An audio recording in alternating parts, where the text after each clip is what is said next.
So behind me is the cathedral at St. Andrews. As I mentioned before, I'm dropping my son off here at St. Andrews. Now, St. Andrews University is a university in Scotland. It is the third oldest university in the UK after Cambridge and Oxford.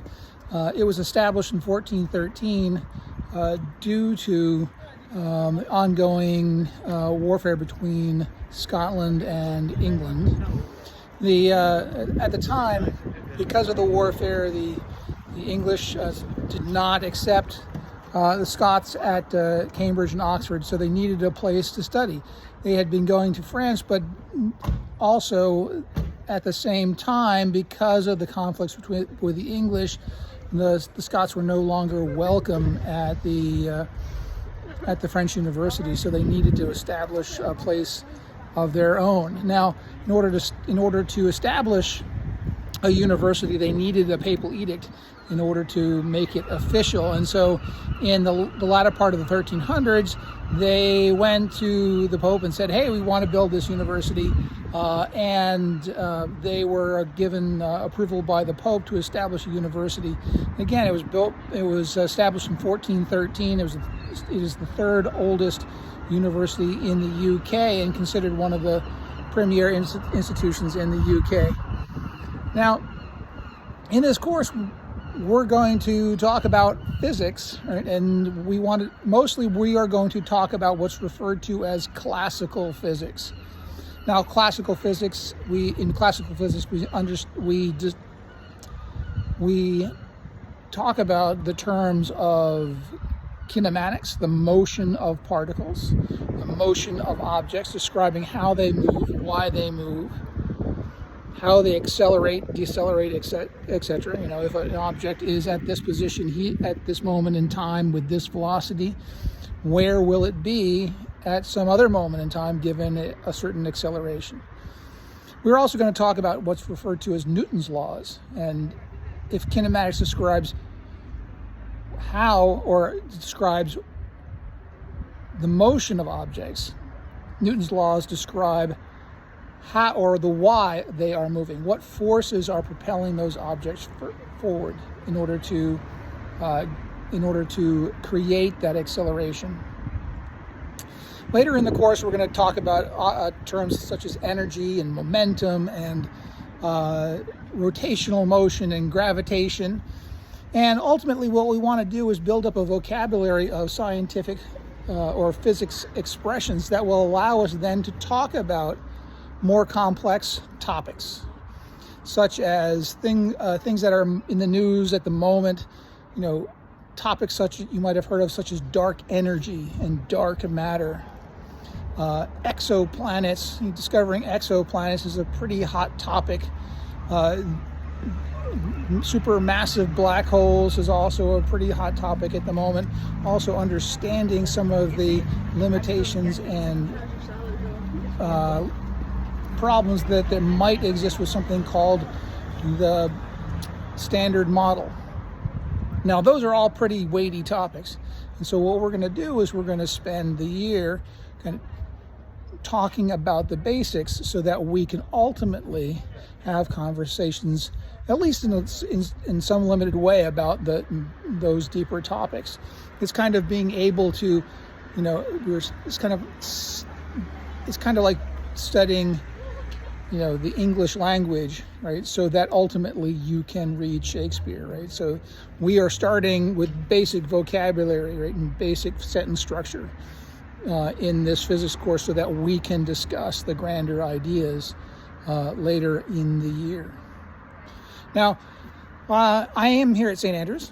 I had hoped to be talking to you from a town called Woolsthorpe. Now, Woolsthorpe is the home of Sir Isaac Newton. And in this course, right, Sir Isaac Newton is probably the main character of our story for this, for this term. He is considered like the father or grandfather, maybe, of what's referred to as classical physics, the physics that we are going to be studying this year. Now, why he's considered the father of or grandfather of classical physics is because he wrote a book called the Principia. And in the the Principia essentially is the first physics textbook. Isaac Newton pulled together a number of ideas that were a number of ideas of physics that were pertinent at the time, and he synthesized all those ideas. He kept some of them, he threw away some of them that didn't make sense, and he also he knitted it together with ideas of his own to create our modern understanding of classical physics, to create a coherent framework for the motion of objects and how and why those objects move. During that time, he also created two other very important, well, he created many things, but two other really important things to us anyway, is the mathematical branch of calculus. Right? And he used that in order to describe the motion of falling objects, and also to then create, right, or formulate his theory on gravitation and how gravity works. Now, similarly to you, right, he was at Cambridge University as an undergraduate. Well, you weren't at Cambridge University as an undergraduate, but similarly to you, he had to leave Cambridge University because of a pandemic at the time, the Black Plague. Just like you had to leave whatever school you were at the time. Maybe Petty, maybe someplace else.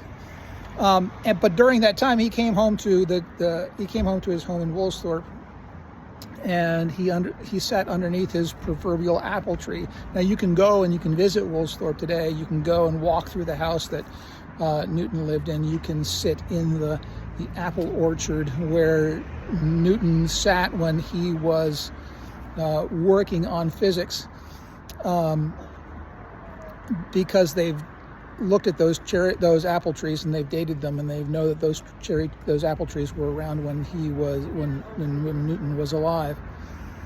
And but Newton went home during his break from Cambridge when he was 21 years old, right? And he, in his spare time, he figured out the motion of falling objects, invented calculus, created our understanding of, the understanding of physics at the time that lasted for a period of about 300 years before it was rewritten by Einstein at the early part of the 1900s. And so I was hoping to again do this from Woolsthorpe, because Woolsthorpe is where Newton is from, right? And you can go and as I said, you can go and you can sit at the house. I was passing very, very close to it on Monday, but unfortunately on Monday it was a national holiday, and so Woolsthorpe was closed, and I wasn't able to get access to Woolsthorpe to sit underneath the cherry tree and create this video with you at the time.